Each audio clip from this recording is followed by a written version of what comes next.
Hey guys, Kakarot197 again.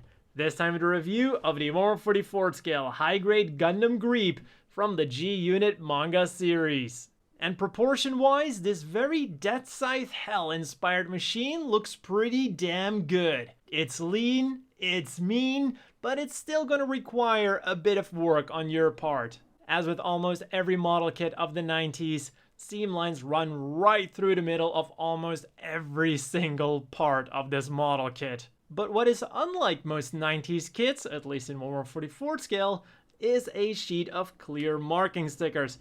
The one I applied is the insignia of the Griepe. Then we also get a bunch of caution stickers, an arrow, a do not step sticker, a power supply sticker, and perhaps my favorite one, do not paint.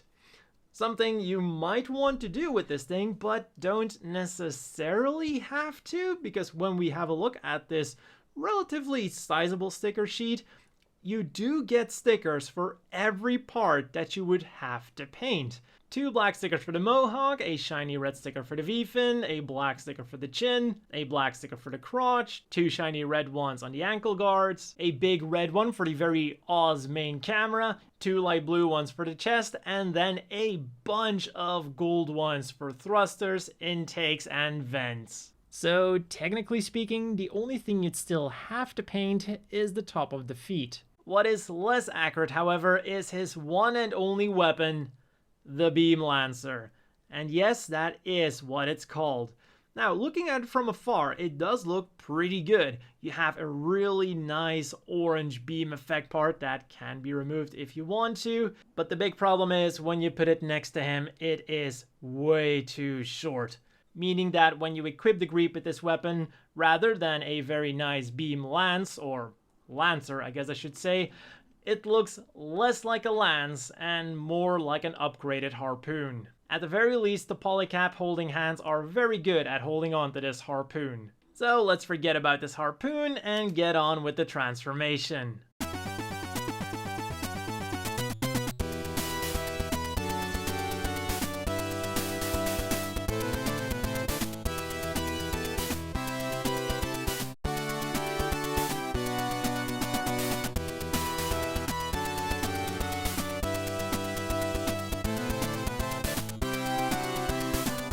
It is cool that it has a dedicated landing mode, and from there it is also very easy to let him take off.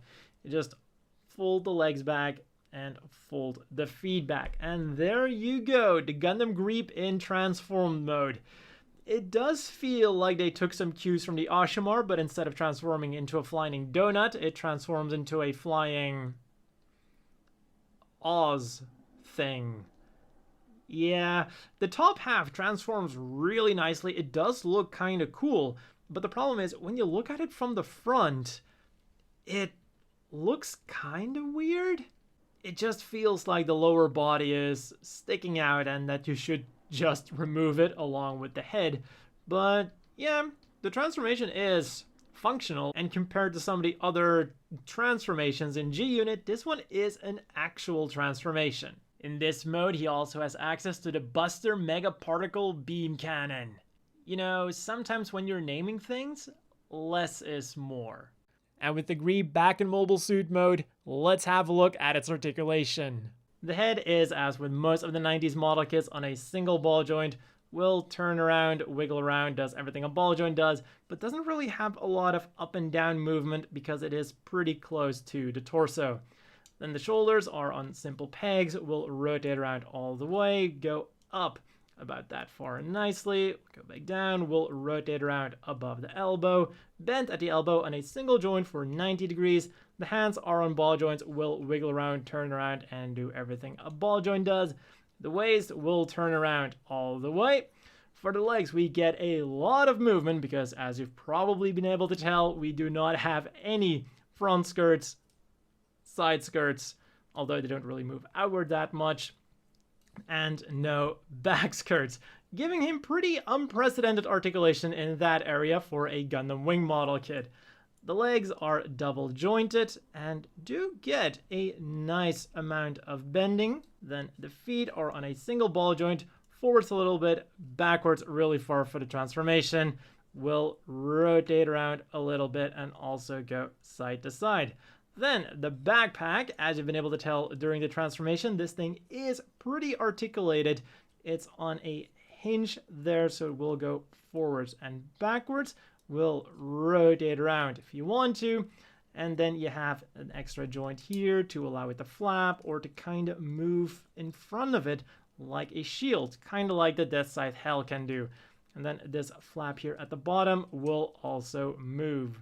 So overall, the articulation of the Gundam Griepe is pretty good, in part thanks to its transformation and mobile suit design.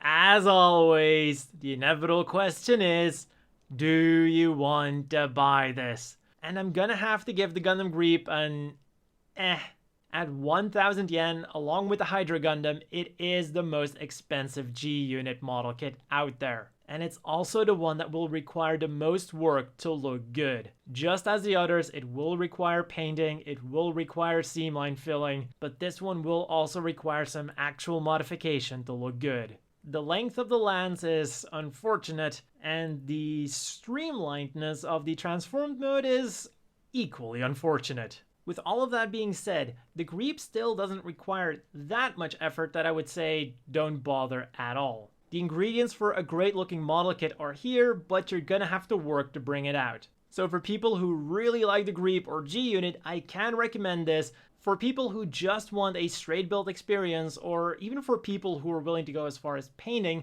I would still recommend going with something else. For 1,000 yen, there are a lot of better model kits out there.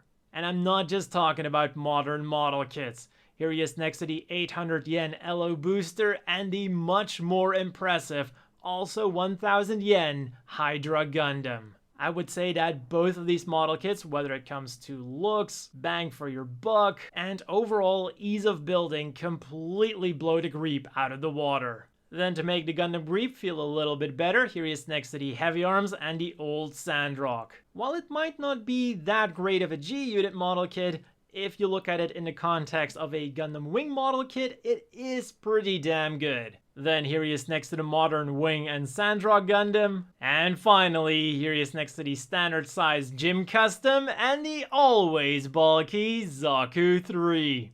And as you can tell, for a Gundam Wing unit, the Gundam Griepe is a pretty big boy. Especially those wings give him a lot of presence. But overall, I'm still gonna give the bulkiness to the Zaku 3. And that's all for this review. As always, a big thank you to the Patreon supporters. I hope you all have a great day, and I will see you all next time.